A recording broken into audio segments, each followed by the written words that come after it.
बिस्मिल्लाहिर्रहमानिर्रहीम। अस्सलाम वालेकुम नाज़रीन, आप देख रहे हैं प्राइम टाइम विद टीएम। मैं हूं तारिक महमूद।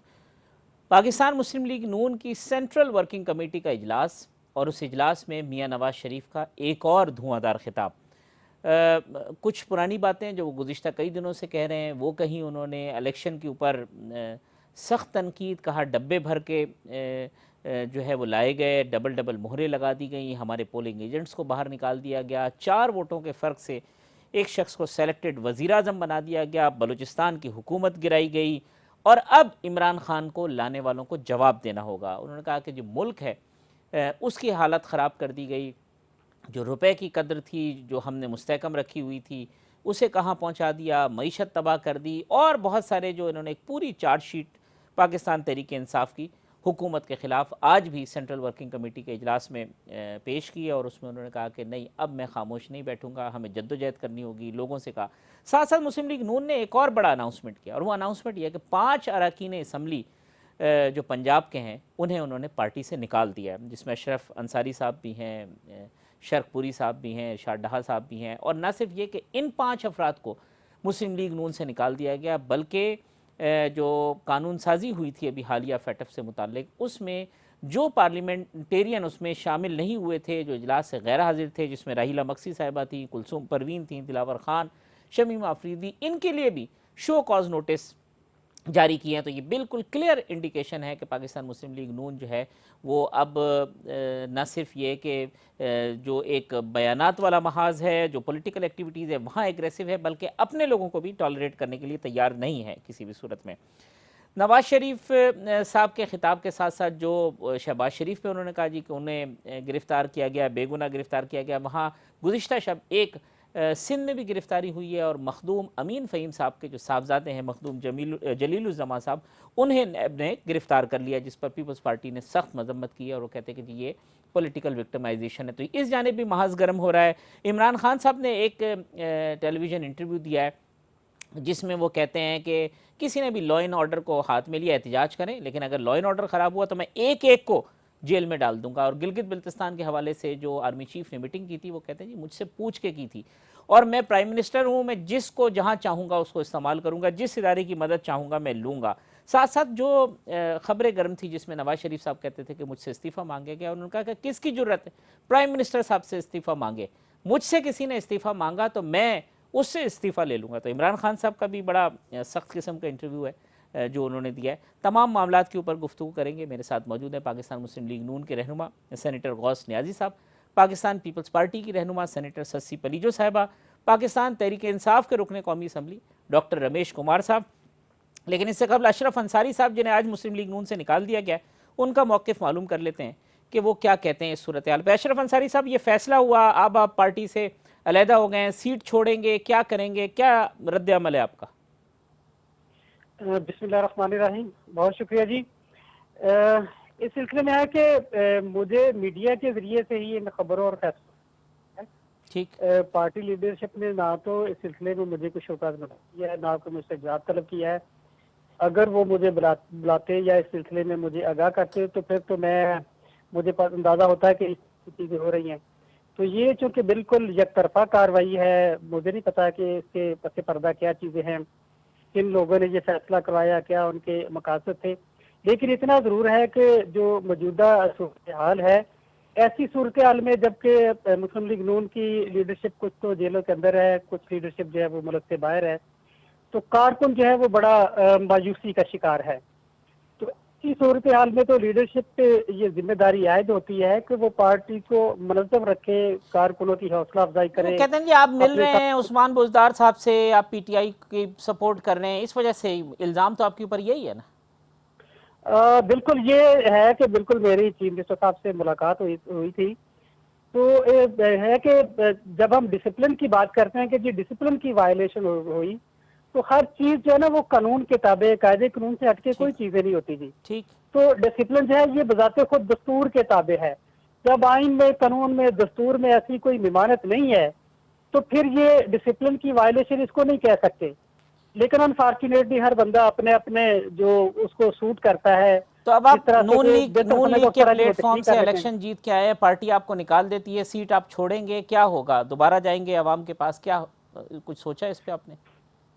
जहाँ तक सीट का तल्लक है जी, ये जो कहा जाता है ना कि पार्टी का वोट मिला है, पार्टी के टिकट से आप जीते, मेरी सूरत हाल बिल्कुल इससे मुख्तलिफ है जी। एक तो ये बात हर जगह पे नहीं होती और हर दफा नहीं होती कि पार्टी लीडरशिप की वजह से सारा वोट आपको मिल जाता है जी। मेरा ये जो मौजूदा इलेक्शन में इसी की बात करूंगा कि ये जो 2018 का इलेक्शन था, इसमें तो मियां नवाज शरीफ के कहने पे उन लोगों ने मुझे वोट नहीं दिया जो मियां नवाज शरीफ के टिकट पे एमएनए का और एमपीए का इलेक्शन लड़ रहे थे जी। मियां नवाज को इलेक्शन लड़ने वाले एमएनए ने और बहुत सारे एमपीए ने मेरी मुखालफत की थी। ठीक। तो मैं इसलिए कह सकता हूं कि मैं at a time Muslim League Noon और तहरीक इंसाफ और दीगर जमातों को शिकस्त दे के आया हूं जी। ये मुस्लिम लीग नून ये क्लेम नहीं कर सकती कि उसके सारे वोट मुझे पड़े हैं। गौस न्याजी साहब, ये सेंट्रल वर्किंग कमेटी का इजलास और आज फिर नवाज शरीफ साहब का लबो लहजा बहुत सख्त, किसी बड़ी सख्त जारहाना हिकमत अमली की तरफ बढ़ रही है पाकिस्तान मुस्लिम लीग नून। हाँ जी, बिस्मिल्लाहिर्रहमानिर्रहीम। हाफिज साहब, बात यह है कि अब तो तमाम हमारी पोजीशन पार्टी एक फाइनल राउंड खेलने जा रही हैं। ठीक। और जाहिर है अब जब हुकूमत की तरफ से या कुछ लोगों की तरफ से ज्यादती होंगी तो लबो लहजा तो सख्त होना ही है। तो ये एक आप समझ लें कि इंशाल्लाह अगले, जैसे कल मियां साहब ने कहा कि अगले चंद हफ्ते या चंद महीनों के अंदर आप वाज़ेह तब्दीली देखेंगे और तमाम सियासी पार्टियां मिलकर इस हुकूमत को चलता करेंगी। उसकी वजह यह है कि हमने तो पीपल्स पार्टी का भी यही एक विजन था और हमारा भी था कि जो कि जिस तरह के भी जो कि सिलेक्टेड, अगर जो सिलेक्टेड है और जिस तरह आरटीएस को ला किया गया, इलेक्शन के रिजल्ट रिग्ड हैं, इसके बावजूद हमने कहा कि जमहूरी सिस्टम चलता रहे। लेकिन 2 साल हमने बर्दाश्त किया, आवाम ने बर्दाश्त किया, लेकिन अब तो लोगों की चीखें निकल गई हैं। और जहाँ जिस तरह महंगाई, आटा, चीनी और यहाँ पेट्रोल और पता नहीं क्या कुछ भी चीज लोगों को डबल से भी ज्यादा हो गई हैं कीमतें। तो अब हमारा जो है, लोग तो हमसे नाराज होना शुरू हो गए हैं कि पोजीशन कर क्या रही है। तो हम मजबूरन सड़कों पे आके इस हुकूमत को हमने चलता करना है, उसकी स्ट्रेटजी बना रहे हैं और देखेंगे इंशाल्लाह। मुझे तो लगता है कि अगले चंद हफ्ते में आपको रिजल्ट मिलेंगे। और बाकी जहाँ तक खान साहब का तल्लक है कि जी मुझसे कोई रिजाइन नहीं लेगा और कोई किसी की जरूरत नहीं है, आप देखेंगे होता क्या आगे। खान साहब को शायद अंदाजा नहीं है कि लॉन्ग मार्च जब होते हैं, जब तमाम पॉलिटिकल पार्टी लॉन्ग मार्च करेंगी तो उसका नतीजा क्या होता है। खान साहब को इसका इल्म नहीं, इसलिए उसके इसके बढ़ के मार है। डॉक्टर रमेश साहब, ये क्यों इतनी आपने ज्यादतियां कर दी कि वो मुस्लिम लीग नून फाइनल राउंड पे आ गई और मियां नवाज शरीफ साहब का लबो लहजा इतना सख्त हो गया? हाँ बिल्कुल, इसमें देखिए पहली चीज तो ये कि आज और उसपे तमाम सियासी पार्टियां जो है वो इस पे मुत्तफिक है। ठीक साहब, ये रमेश साहब का पॉइंट ऑफ व्यू ले ले, वही आप वाली बात इन पे लगाएं जी। डॉक्टर साहब, पहली चीज तो ये कि मियां साहब आज बहुत तंदुरुस्त नजर आ रहे थे और बहुत एग्रेसिव भी थे। तो मैं समझता हूँ मियां साहब को तकरीर जो है, अगर इतनी जज्बाती तकरीर करनी है तो वो पाकिस्तान में बैठ के करें। ये अल्ताफ हुसैन की तरह लंदन में बैठ के मियां साहब को नहीं करनी चाहिए। मुझे रेस्पेक्ट है, मैं लाजमी है उस पार्टी में रहा हूँ माजी में, मगर ये जो कभी कोई लोग दुबई में जाके बैठ के सियासत करते हैं, कभी लंदन में बैठ के सियासत करते हैं, कभी अमेरिका में, कम से कम पाकिस्तान के अंदर अब इन चीज़ों का अंत होना चाहिए। ये चीज़ नहीं होनी चाहिए। इधर केसेस चल रहे हैं, उनका कोई जवाब नहीं है और उधर कह रहे हैं कि मुझे ये करना है। हर पॉलिटिकल पार्टी को, सियासी पार्टी को सियासत करने का हक है, वो अब सियासत अपनी बिल्कुल करे, मगर वो सियासत मुल्क के स्टेक के ऊपर नहीं करे। मुल्क इस वक्त जिस रफ्त में जा रहा है, मैं समझता हूँ बहुत पॉजिटिवली जा रहा है। अपोजिशन को यही खतरा है कि अगर इस डायरेक्शन में और चलता रहा तो हमारे लिए रास्ते अभी ये 3 साल क्या 5 साल और भी बंद हो जाएंगे। इस वजह से बौखलाहट का शिकार है, जिसकी वजह से ऐसी स्पीचेस वगैरह करके और एक स्टेमिना डेवलप करना चाह रहे हैं अपनी पार्टी के अंदर, मगर इतना इजी नहीं है। और आपने क्लिप दिखाई खान साहब की, देखें लॉ एंड ऑर्डर को खराब करना, बदतमीजी करना, अगर जहाँ पे भी ये चीज़ें होंगी लाजमी हुकूमत वहाँ पे एक्शन में आएगी। लोगों को तंग करना और ये एपीसी होना, ये एहतजाज होना, ये सारी चीज़ें होना पब्लिक फेवर में नहीं हो रही है, पब्लिक के दुश्मनी में हो रही है, पब्लिक को और तकलीफ होगी। सही। ये सिर्फ और सिर्फ हुकूमत को प्रेशर डालना, अपने बचाव तहरीक को थोड़ा सा तेज करना इस सिलसिले में हो रही है, चाहे दोनों पॉलिटिकल पार्टी कर रही है या तीसरी पॉलिटिकल पार्टी की लीडरशिप जो इस वक्त असेंबली से बाहर है। मैं समझता हूँ ये बदकिस्मती है। माजी में भी ये चीज़ें हुई, मगर हमेशा के जमहूरियत जब हुआ मियाँ साहब और मोहतरमा के बीच में, तब ये तय हो गया कि अब हम 5-5 साल एक दूसरे को मैंडेट को तस्लीम करेंगे, फिर बाकी देखें। मुझे बताएं, यही इलेक्शन कमीशन है, यही सेटअप है। इसी के थ्रू 2002 की इलेक्शन हुई, इसी के थ्रू 2008 की इलेक्शन हुई, उसके बाद 2013 की हुई, अब तो फिर भी इलेक्टोरल रिफॉर्म के बाद 2018 की इलेक्शन हुई है। तो अब तो और बेहतर हुई है, दिन ब दिन बेहतर होनी चाहिए। आपका इलेक्शन कमीशन के ऊपर अगर क्वेश्चन मार्क है तो नेक्स्ट सही हो जाएगा, उसमें कोई हर्ज थोड़ी है इतना। ठीक, सच्ची साहब कहते हैं अपोजिशन खतरे से दो चार है, अवाम की जो है वो दुश्मनी में ये सब कुछ हो रहा है, अवाम की मोहब्बत में नहीं हो रहा, और ख़तरा ये है कि पीटीआई परफॉर्म कर जाए तो अपोजिशन की सियासत ख़त्म हो जाएगी। डॉक्टर रमेश का आर्गूमेंट ये है।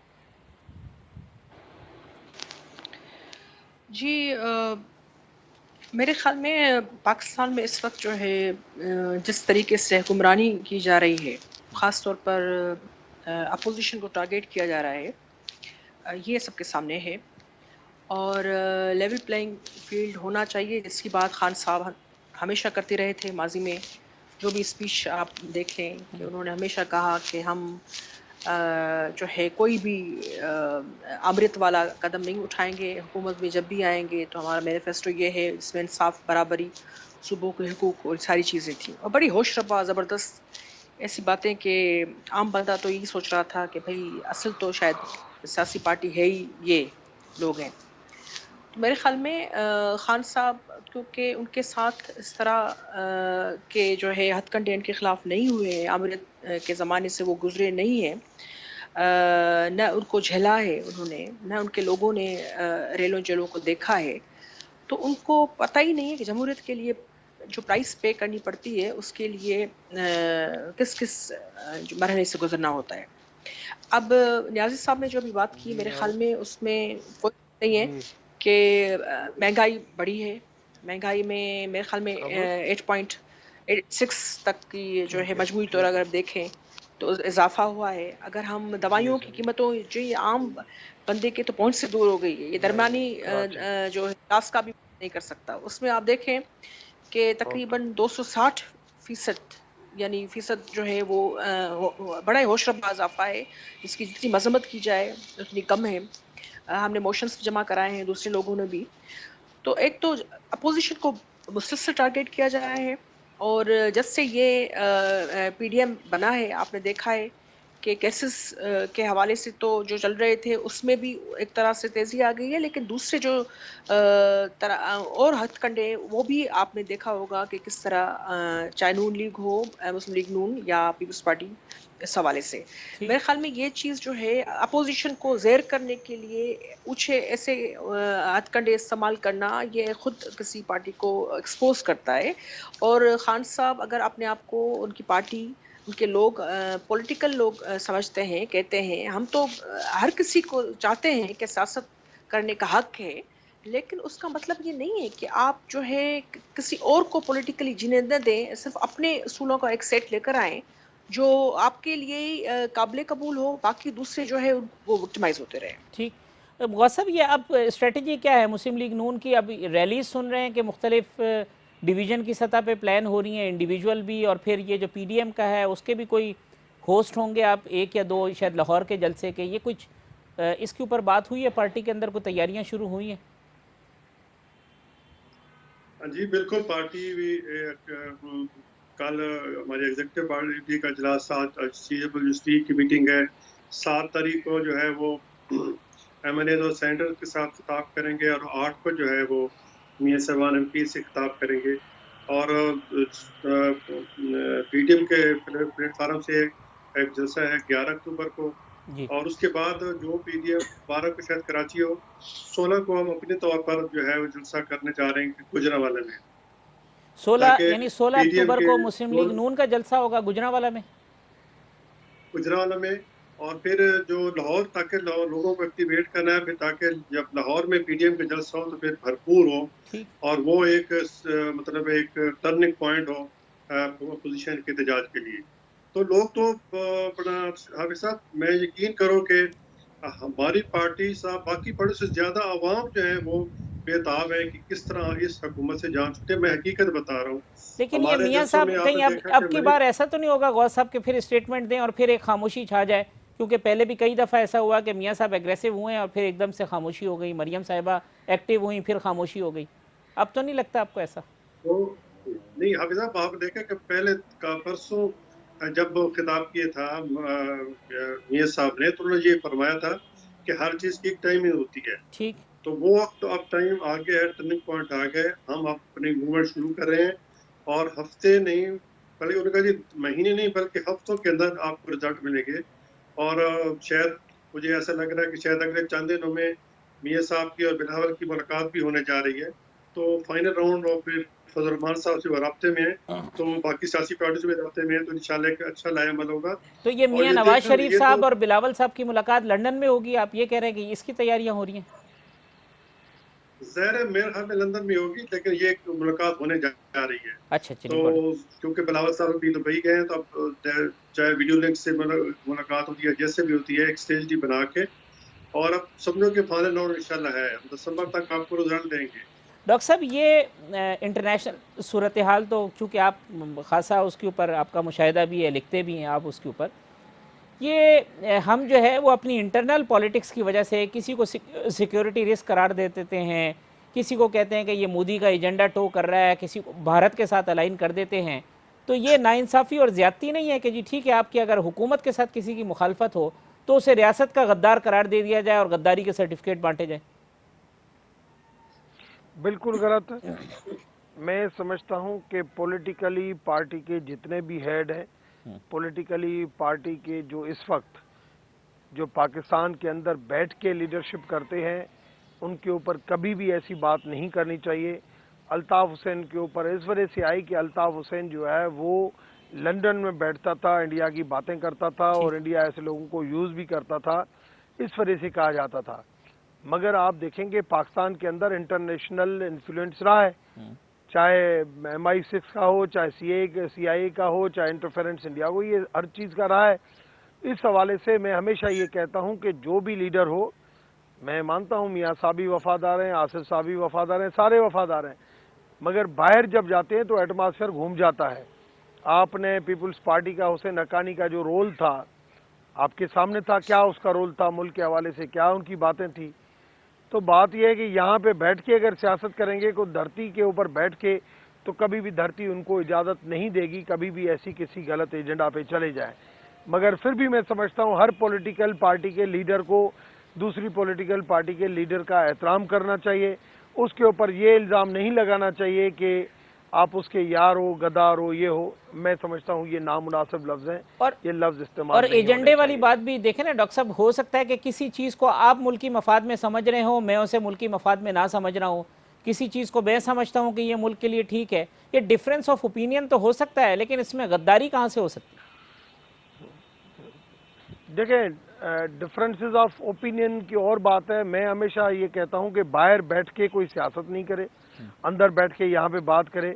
दूसरी चीज़ ये कि मुल्क के हवाले से आप जब इंटरनेशनल चेयर को जब क्वेश्चन मार्क करते हैं, इलेक्शन को क्वेश्चन मार्क करते हैं, एहतसाबी इदारों को क्वेश्चन मार्क करते हैं, तो हमारे मुल्क के ऊपर FATF का, मनी लॉन्ड्रिंग का, दहशतगर्दी का जितने इल्ज़ाम है इंटरनेशनल कम्युनिटी लगाती है, फिर तो वो सारे इल्ज़ाम सच्चे हो जाते हैं। लेकिन वो तो फिर इमरान खान साहब भी तो कहते हैं डॉक्टर साहब के सब करप्ट हैं, इतनी चीजें। हमारी मनी वो तो प्राइम मिनिस्टर खुद बोल रहे होते हैं, खुद इंटरनेशनल फोरम्स पे बोल रहे होते हैं।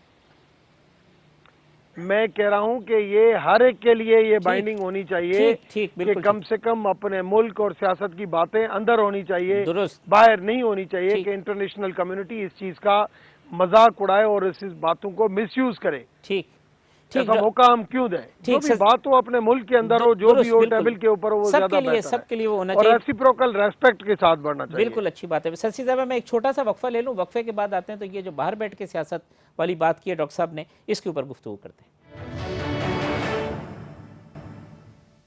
वेलकम बैक राजनीति। Doctor Ramesh, senator Sassui Palijo, senator Ghaus साहब मेरे मेहमान हैं। शशि साहब, बाहर बैठ के सियासत नहीं होनी चाहिए, लेकिन बीबी भी बाहर चली गई, नवाज शरीफ साहब भी बाहर गए, बाकी लोग भी गए। तो ये सियासतदानों के लिए, लीडरशिप के लिए सियासत तंग कर दी जाती है, जगह तंग हो जाती है, या वो मौके के इंतज़ार में बाहर चले जाते हैं कि जब अच्छा वक्त होगा तो फिर मुल्क में वापस आ जाएंगे। ये क्यों जाते हैं सियासतदान और क्यों बाहर बैठ के सियासत करते हैं या सियासत करने पर मजबूर होते हैं?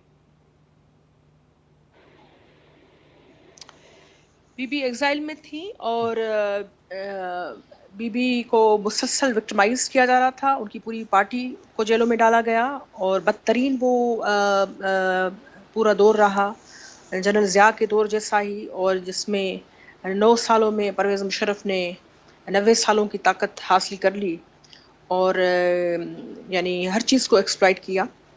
उसकी तो दौर की जितनी मजम्मत की जानी चाहिए वो कम है। आते हैं इस दौर के हवाले से, तो कौन बाहर बैठा है?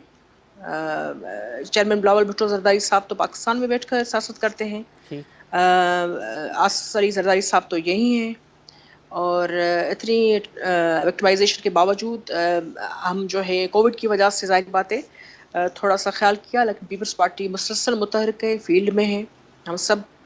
और हम तो चाहते हैं कि जो पार्लियामेंट के बीच में सेशंस भी कोविड से हटकर भी पहले भी वो हुकूमत नहीं करा रही थी और रिक्विजिशन करनी पड़ रही थी, हमें स्टैंडिंग कमेटीज़ पे भी पाबंदी थी, लेकिन मियां नवाज शरीफ साहब को हुकूमत ने ख़ुद इजाज़त दी।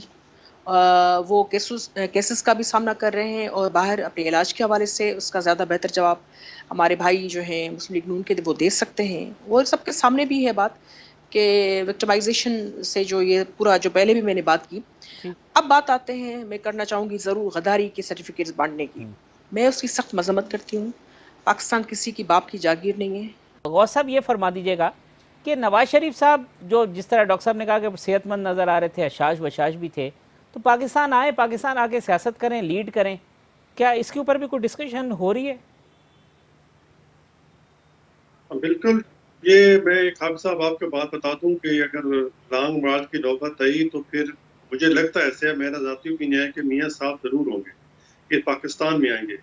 आपको पता है कि जब इस इलेक्शन में जब उनको सज़ा सुनाई गई थी तो वो अपनी बीमार अहलिया को छोड़कर वहाँ लंदन में और बाप बेटी यहाँ आए थे, तो नवाज शरीफ से ये तवक्को करना कि वो बैठे रहे, कैसी बात नहीं है। यानी ये उस टाइमिंग का इंतजार कर रहे हैं, अभी गौस साहब टाइमिंग का इंतजार कर रहे हैं कि अगर लॉन्ग मार्च जो जनवरी में प्लान किया, अगर लॉन्ग मार्च हो जाता है तो नवाज शरीफ साहब फिर जनवरी में पाकिस्तान आने की तैयारी कर रहे हैं। आपका ख्याल ये? मेरा ज़ाती ख्याल है कि इंशाल्लाह ऐसे ही होगा। और वो मुझे और हाफिज़ साहब, आप तो जनवरी जो है वो तो बहुत दूर है, मैं उससे पहले बहुत कुछ देख रहा हूँ और शायद लॉन्ग मार्च की नौबत ही ना आए। उससे पहले कैसे होगा? इन जलसों के ऊपर तो उनको जितनी मर्जी बड़े जलसे कर ले, रैलियां कर ले, उनको क्या फ़र्क पड़ना है? ठीक है, आप करें, शाम को कुर्सियां टेबलें उठाएं, घर चले जाएं। और भी ऑप्शन है, और भी बहुत सारे ऑप्शन हैं उसके अलावा, सिर्फ वो एक लॉन्ग मार्च ऑप्शन नहीं है। उसमें कलेक्टिवली आप रिजाइन भी कर सकते हैं, सड़कों में भी आ सकते हैं और हुकूमत का निज़ाम मकबूज कर सकते हैं, लेकिन हम उनको प्यार से समझा रहे हैं कि बस अब आप मेहरबानी करें, आप डिलीवर नहीं कर सके और पाकिस्तान मेहरबानी से तो नहीं जाना ना, मतलब आपकी रिक्वेस्ट पे तो वह सब रिक्वेस्ट पे तो नहीं वो चले जाएंगे ना कि आप कहेंगे जी चलिए मेहरबानी करें, सीट छोड़ दें, ये तो कैसे चले जाएंगे? कोई फार्मूला होगा ना, कोई तरीका होगा। नहीं देखो, हम उस पर अदम एतमाद ला सकते हैं, वो भी हमारे पास ऑप्शन है, लेकिन हर चीज का जो हम इसलिए जरा लेट कर रहे हैं। डॉक्टर रमेश साहब, कोई ऑप्शन नजर आते हैं आपके पास? अपोजिशन के पास कोई ऑप्शन है आपको घर भेजने के लिए इमरान खान की हुकूमत? तारिक 126 दिन का धरना, जब तक ये एम्पायर की उंगलियों की बात करते थे वो हुकूमत को गिरा नहीं सका। तो आप क्या समझते हैं कि ये रैलियां, ये जलसे, ये धरने, ये कोई हुकूमत को गिराएंगे? किसी में ताकत ही नहीं है कि 1-2 दिन से बड़ा जो है वो धरना लगा सके और इस तरीके से लोग आके बैठ सके। पहली चीज़। दूसरी चीज़ ये कि धरनों से हुकूमतें नहीं जाएंगी, ये चीज़ क्लियर है। और हुकूमत अगर इनके पास ताकत है, अगर इनके पास वोट बैंक है, ये समझते हैं कि अवाम के साथ ज्यादती है, हमने डिलीवर नहीं किया है, तो अवामी जो नुमाइंदे हैं वो गवर्नमेंट के साथ नहीं खड़े होंगे। मगर आप देखेंगे कि अगर वोट ऑफ कॉन्फिडेंस की इन्होंने कोशिश की तो जैसे आपने सेनेट में देखा कि हुकूमत की सपोर्टिव टीम को ज़्यादा वोट मिले, मैं आपको बताऊं यहाँ पे भी अपोजिशन टूट जाएगी और हुकूमती टीम को ज़्यादा वोट मिलेंगे, फिर इनके पास कोई रास्ता नहीं बचेगा। फिर तो टीवी वाले भी अभी तकरीरें दिखा दे, फिर वो भी नहीं दिखाएगा। इससे अच्छा ये है कि आप छोटा मोटा टीवी पे शाम को आया करें, क्रिटिसाइज तनकीद बराए तनकीद किया करें, इस तरीके से वक्त के ऊपर गुजारा करें।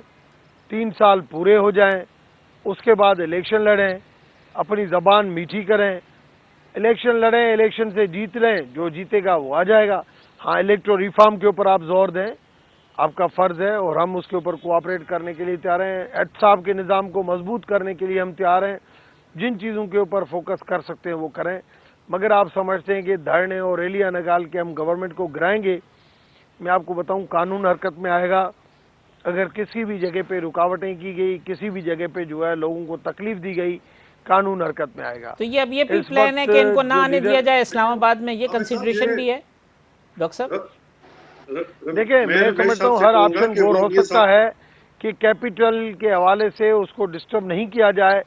ये अगर माजी का हवाला देंगे कि भाई माजी में जो है वो हमने आने दिया, ये आने दिया, डी चो तक आए, ये आए, माजी माजी थी, अभी अभी है।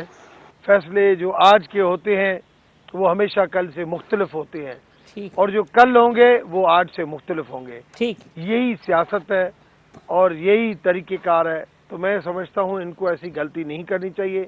जो करनी चाहिए, चलो थोड़ी बहुत तकरीरें कर ली, अपोजिशन गवर्नमेंट के साथ बैठे मिल के काम करे। नहीं तो आज आपने 5 बंदों को उधर शोकाज दे दिया, 5 बंदों को इधर शोकाज दे दिया, फिर आप सिर्फ एक काम करें, रोजाना शोकाज देने बैठ जाएं, लोग खुद ब खुद इधर आते जाएंगे। अच्छा ठीक। शशि साहब, आप बात कर रही थी, वो लाइन डिस्कनेक्ट हो गई गद्दारी वाली, तो आके फिर मैं व्हाट्सएप से कमेंट ले लेंगे जी। हाँ, मैं कह रही थी कि मोहब्बत वतनी पर जो है क्वेश्चन मार्क, वो लीडर्स जिन्होंने अपनी उनके यानी पूरी लेगेसी कुर्बानियों से भरी हो, या वो लोग जो बड़ी मुश्किल मरहल तय करके पार्लियामेंट में या संसद में आते हैं और पाकिस्तान के इस्तेहकाम की बात करते हैं, उनको मोहब्बत वतनियों का सर्टिफिकेट देने का सिलसिला बंद किया जाए, और वो लोग जिन पर खुद क्वेश्चन मार्क है। लेकिन हमने कभी भी किसी को न गद्दारी का सर्टिफिकेट दिया है, न मोहब्बत वतनी का। सारे लोग पाकिस्तान के इस्तेहकाम की बात करते हैं, तरक्की की बात करते हैं। इसी वजह से हम चाह रहे हैं कि हमारा माहौल हर चीज़ में, हमारा मुल्क जो है वो हर बात में इंटरनेशनल स्टैंडर्ड्स जो अच्छे हैं, सारे ममालिक भी हमने देखा है उसमें कोई ह्यूमन राइट की वो नहीं ताज नहीं पहनाए हुए उन्होंने। इंडिया की हम मिसाल ले लें, बड़ी वायलेशंस हैं, ख़वातीन से लेकर माइनॉरिटीज़ तक बड़ा अजाब लोग देख रहे हैं। अल्लाह का शुक्र है कि कम से कम पाकिस्तान में जो है इस किस्म की सूरत नहीं है, लेकिन जो है उसको मज़ीद बेहतर करने के लिए अपोजिशन को सांस लेकर उनको आगे जाने और सियासत करने का मौका बिल्कुल देना चाहिए। और ये एहतसाब के नाम में जो भी इंतकाम है, इसको बिल्कुल मैं कंडेम करती हूँ। और पीपल्स पार्टी के अभी भी देखें आप, आसिफ अली ज़रदारी साहब हो, फरयाल टालपुर साहबा हो, खुर्शीद शाह साहब हो, खुद कायम अली शाह साहब, उनको बार बार फिर से बुलाया जा रहा है। या जो है आपने देखा कि कुछ और पार्टी के लोग हैं, आए रोज़ आप देखते होंगे अचानक से पुराने केसेस जो जिन पर वो बेगुनाह साबित हुए लोग, उनको फिर जो है वो इदारे जो इनका काम एहतसाब है वो अपने तजावुज़ न करें, लिमिट्स क्रॉस न करें। और दूसरी चीज़ ये कि यहाँ तक जमहूरी जो भी प्रोसेस है, इसको भी जो भी तगड़ी या कमजोर जमहूरियत, तगड़ी तो नहीं है, इसमें अभी बहुत मराहल हमने अपने मीडिया ने, सियासतदानों ने, लोगों ने अपने मुआशरे को भी तो बेहतर करना है। लेकिन उसके लिए पार्लियामेंट्री सिस्टम को मजबूत करना होगा। उसके लिए पार्लियामेंट, अपोजिशन पार्लियामेंट का अहम जुज़ है, अहम कंपोनेंट है, अहम एलिमेंट है। उसको, वो जाहिर बात है, उसको अगर आप बिल्कुल डपोज कर और उसको सफोकेट कर आप कहेंगे कि वो लाठी दिखाकर उनकी हर बात उनसे मनवाई जाए, तो मेरे ख्याल में ये पाकिस्तान की नामाचारी नहीं है, ये पाकिस्तान की खिदमत इसमें नहीं हो रही। तो इसको खान साहब को रिव्यू करनी चाहिए अपनी पॉलिसीज। खान साहब को देखना चाहिए कि अपोजिशन जरूर वो पाकिस्तान के लिए सबसे ज्यादा, पीपल्स पार्टी और दूसरी जो जमायतें जिनके पर उंगलियां उठा रहे हैं, उन्होंने दिया हुआ एटॉमिक प्रोग्राम से लेकर मिसाइल टेक्नोलॉजी से लेकर, ये पीपल्स पार्टी ने बहुत बड़ी जो है वो उसमें खिदमात है। और इस हवाले से हमें नहीं है जरूरत के रोज आकर गिनवाएं, लोगों को पता है तारीख बड़ी बड़ी है, तारीख को कितना ट्विस्ट करेंगे।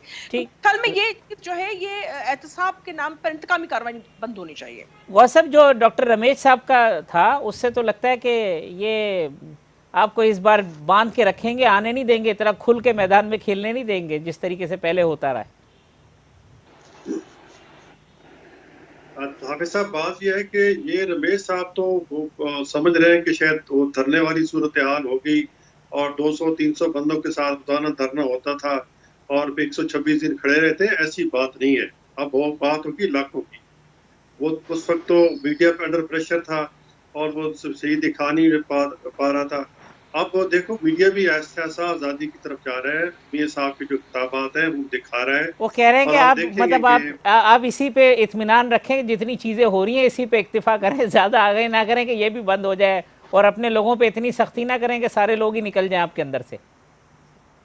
नहीं, ऐसी बात नहीं है। जिनको नोटिस मिला है 5 को पार्टी की हुकूमत मतलब इसलिए किया है कि वो मुसलसल खिलाफवर्जी कर रहे थे, और बाकी 4 सेनेटर्स को शोकाज दिया है कि भाई आपने हमें, आप गैरहाजिर थे, आपने पार्टी लीडरशिप को इतला भी नहीं दी। तो उसमें शायद एक ने इतला दी थी, 3 इतला नहीं दी थी।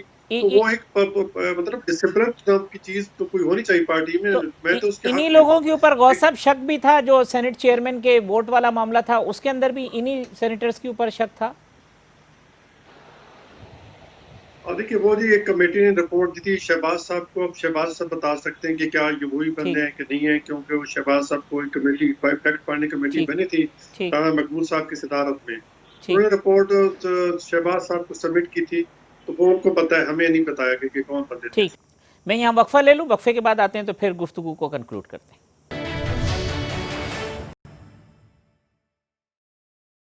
वेलकम बैक नाज़रीन। डॉक्टर रमेश, सेनेटर गौस हसीफ अली जो साहिबा हमारे साथ मौजूद हैं, ये फरमाइएगा। डॉक्टर रमेश साहब, ये जो बात हसी साहिबा ने की, यही बात गुज़िश्ता रोज़ मियाँ साहब ने भी की थी, वो ये कि ऐसा तासुर आ रहा है अपोजिशन की तरफ से कि पार्लियामेंट में भी उनके पास बोलने के और कानून साजी के रास्ते मसदूद हो गए हैं। हॉस्टाइल पार्लियामेंट है, वहाँ का एजेंडा भी कहीं और सेट हो रहा है, और एक किस्म की पार्लियामेंट रबर स्टैंप है।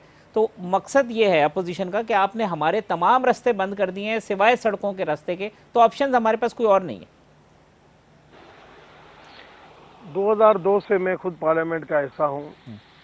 18 साल से ससवी भी जो है वो भी हैं, मैं भी हूँ। हम दोनों इकट्ठे 2002 में पॉलिटिक्स में आए थे। मैं तो हमेशा पार्लियामेंट का जो आज निज़ाम है वैसे ही पार्लियामेंट का निज़ाम देख रहा हूँ, कोई नई चीज़ नहीं देख रहा हूँ। हाँ, बेहतरी आनी चाहिए थी एटमॉस्फेयर में, माहौल में, रेसिप्रोकल रेस्पेक्ट में, वो चीज़ें नहीं माजी में मैंने देखी है, नहीं अभी मैंने देखी है। कोई नई बात तो नहीं है। बात यह है कि कुछ हिस्ट्री जो ना वो सीखने के लिए होती है, मगर उनको दोहराने के लिए नहीं होती है। माजी में भी PMLN की तरफ से ये गलतियां की गई और इस वजह से ये हाल हुआ है। अभी फिर दोबारा ये गलतियां होंगी। मैं आज आप प्रोग्राम नोट कर लें, नतीजा जो है ना PMLN के लिए बेहतर नहीं निकलेगा। रही बात पीपल्स पार्टी की, तो पीपल्स पार्टी ऐसे समझ लो कि नहीं एहतजाज में जा रही है, नहीं धरने में जा रही है, नहीं गवर्नमेंट से मिल रही है, वो हर पासे खेलती है। तो इस वजह से उसकी तो कोई अपोजिशन या स्टैंड नहीं है। रही बात मौलाना साहब, वो असेंबली से बाहर है, वो लाजमी अपना एक स्टैंड लेके बैठे हुए हैं। पहले उसको साथ नहीं दिया गया PMLN की तरफ से। अब मियाँ साहब अगर आगे आया है तो हो सकता है साथ दिया जाए, मगर साथ देने से PMLN को नुकसान होगा, फायदा कोई नहीं होगा। डॉक्टर साहब, ये बता दें, पीपल्स पार्टी इस वक्त बड़ी आइडियल पोजीशन में नहीं है कि वजन जिस तरफ डाल दे उस तरफ जो है वो पलड़ा भारी हो जाएगा, चाहे गवर्नमेंट की साइड पे चाहे अपोजिशन की साइड पे? तो बार्गेनिंग पोजीशन सबसे अच्छी मैं नहीं समझता, मैं नहीं समझता कि पीपल्स पार्टी की कमेंटमेंट के ऊपर PMLN या जमीयत या और कोई पॉलिटिकल पार्टी इनकी बात के ऊपर एतबार करेगी। तो इस वजह से इनको आप, और नहीं इनके साथ अगर ये निकलते हैं पंजाब से या कहीं से भी धरना लगाते हैं, तो पीपल्स पार्टी के साथ तो पब्लिक भी नहीं है ना कि वो पंजाब वगैरह में निकाल सके। सही बात इस वक्त है जमीयत की कि वो KPK से निकाल सकती है, PMLN की है कि वो पंजाब से निकाल सकती, जो हकीकत है। मगर मैं समझता हूँ कि हो सकता है ऐसा वक्त आ जाए कि पीपल्स पार्टी आके PTI के साथ आके गवर्नमेंट में बैठ जाए, फिर ये क्या करेंगे? हर चीज का पीपल्स पार्टी का ऑप्शन, हर चीज का पीपल्स पार्टी का ऑप्शन है। मैं एक एग्जांपल दे रहा हूँ, मगर पीपल्स पार्टी को आप किसी के साथ इकट्ठा नहीं समझो। वो वहाँ जाती है जहाँ पे उनका अपना बचाव होता है, जहाँ पे वो समझती है कि हमारे फेवर में है, जहाँ पे हमें कम से कम एक गवर्नमेंट मिली हुई है ना अभी भी उनके पास। तो इस वजह से पीपल्स पार्टी नहीं है। शशि साहिबा का जवाब ले लेते हैं। वो कहते हैं जी बड़ा ये किसी के साथ ना समझे पीपल्स पार्टी को। नहीं, मैं रद्द करती हूँ उन सारी चीज़ों को। अपने व्यू पॉइंट रखने का हर किसी को हक है, ठीक है। रमेश साहब ने अपनी बात की, मैंने उनको इंटरप्ट नहीं किया, लेकिन बात ये पीपल्स पार्टी से ये हुकूमत अगर खौफज़दा नहीं है तो आए दिन केसेस हैं, आए दिन जो छापे मारे जा रहे हैं। हमें जो है असेंबलीज में, सेनेट में जिस तरीके से सफोकेट करने की कोशिश हो रही है, और शहबाज शरीफ साहब जब कोविड की वजह से वो नहीं आ सक रहे थे, आपने देखा वैसे भी चेयरमैन बिलावल साहब बड़े मुतहरिक रहे हैं, और तो अपोजिशन लीडर की भी जो है वो आपने देखा कि कमी बिलावल साहब पूरी कर रहे थे, और महंगाई से लेकर आपके जो भी सूरत हाल मुल्क में है, जो भी पब्लिक की डिमांड है, जो भी अजाब हैं, वो सारी चीज़ें उन्होंने रखी है।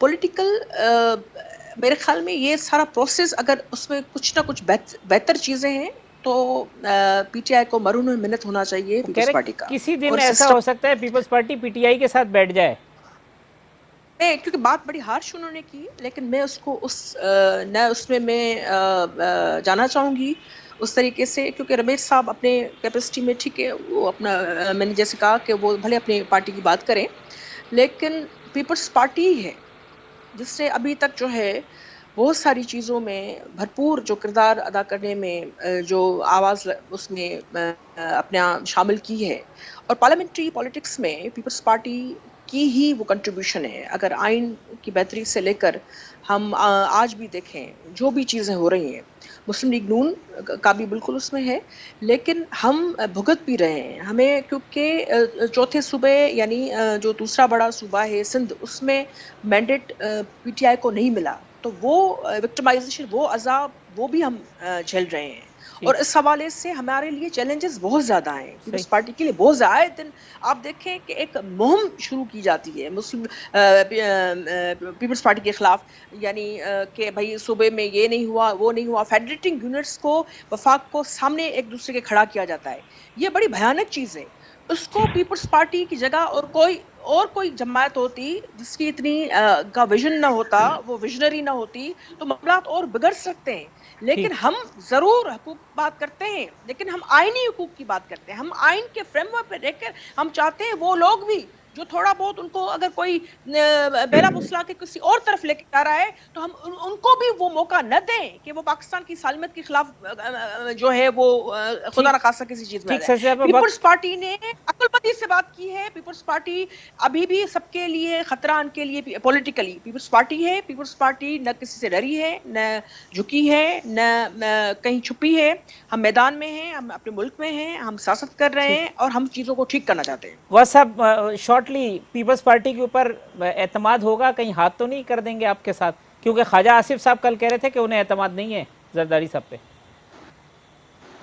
देखो, मियां साहब ने बिल्कुल एतमाद का इज़हार किया है, और पीपल्स पार्टी का एक दौर था 88 से 99 तक, उससे हमें भी गलती है और पीपल्स पार्टी से भी गलती है। ठीक, लेकिन उसके बाद जब चार्टर ऑफ डेमोक्रेसी में साइन किए हैं, उसके बाद से मेरे ख्याल में 5 साल उन्होंने पूरे किए हैं, 5 साल हमने पूरे किए हैं, और धरने में जिस तरह उन्होंने हमारा साथ दिया है, मेरे ख्याल में अभी कोई किसी शक की गुंजाइश नहीं है। वो हमारे साथ जमहूरियत के साथ है और वो जमहूरी प्रोसेस में हमारा साथ देंगे। डॉक्टर रमेश साहब, आपकी प्रेडिक्शन, प्रोग्राम बस कंक्लूड करूंगा, क्या होगा अगले 3 से 4 महीने में? कोई हुकूमत के लिए भी कोई कहीं कोई एक कॉर्नर में कोई खतरा है या नहीं, सब अच्छा है? तारक, मैं हमेशा जो बात करता हूँ उसके ऊपर स्टैंड करता हूँ। मेरा ये प्रोग्राम नोट कर लें। माजी में भी जब एपीसी हुई, एक दूसरे के ऊपर ऐसे इल्ज़ाम लगाए कि कहा कि तहरीरी मुआहदा होगा तो आगे बढ़ेंगे, और अब कम से कम ऐसी स्टेज आएगी जहाँ पे तहरीरी मुआहदे की भी बात नहीं होगी। बात सिंपल में ये है कि पीपल्स पार्टी जब तक आसिफ साहब है, पीपल्स पार्टी टूटेगी नहीं, पीपल्स पार्टी बीच में निकल जाएगी। मगर पीएमएलएन अगर इसी तरीके से प्रोटेस्ट से बढ़ी तो वो टूट जाएगी। ये बीच से निकल जाएगी मतलब पतली गली से निकल जाएगी? बस जैसे अब मुझे तो देखो हर चीज़ का अंदर का पता है, मैं इस वजह से वो चीज़ें नहीं बता सकता। मैं समझता हूँ जैसे सेनेट हुआ, आप जो है ना वो वक्त आपको बताएगा जो मैंने बातें की हैं, और वही बातें हमारे साथ रहे। आप हमारी पार्टी को चीज़ें समझते हैं। कोई उस 17 से लेकर अब तक कोई एक मेंबर टूटा है? कोई भी नहीं टूटा है। तो ये से कहा कि नून से शीन निकल जाएगी या कोई निकल जाएगा, इंशाल्लाह हमारी पार्टी नहीं टूटने वाली। अगर इस मुश्किल दौर में नहीं टूटी तो इंशाल्लाह मुश्किल वक्त में नहीं टूटेगी। बहुत देखिए, आप वक्त साबित करेगा ये चीजें जो है ना, वो अपोजिशन इस तरीके से इकट्ठी नहीं चल सकती। और आप वक्त, मैं समझता हूँ आपको पार्लियामेंट में बैठ के पार्लियामेंट्री कमेटी बना के आगे बढ़ना चाहिए। इस तरीके से एहतजाज फेवर में नहीं है, नहीं मुल्क के फेवर में, नहीं आपके फेवर में है। शशि साहब, लास्ट सेंटेंस जी प्रोग्राम कंक्लूड करें। बिल्कुल, जैसे रमेश साहब ने कहा, वक्त की बात मैं भी कह रही हूँ कि वक्त की बात है, फैक्ट सामने हैं और बिल्कुल हमें पूरा हक है कि हम अपनी सियासत करें और पाकिस्तान को जो है बेहतर की तरफ लेके जाएं। जी बहुत शुक्रिया डॉक्टर रमेश साहब, शशि पलीजो साहिबा, सेनेटर गौसनी अली साहब, तमाम मेहमानों का बहुत शुक्रिया। आइंदा हफ्ते इसी प्रोग्राम में इंशाल्लाह इसी वक्त मुलाकात होगी। अल्लाह।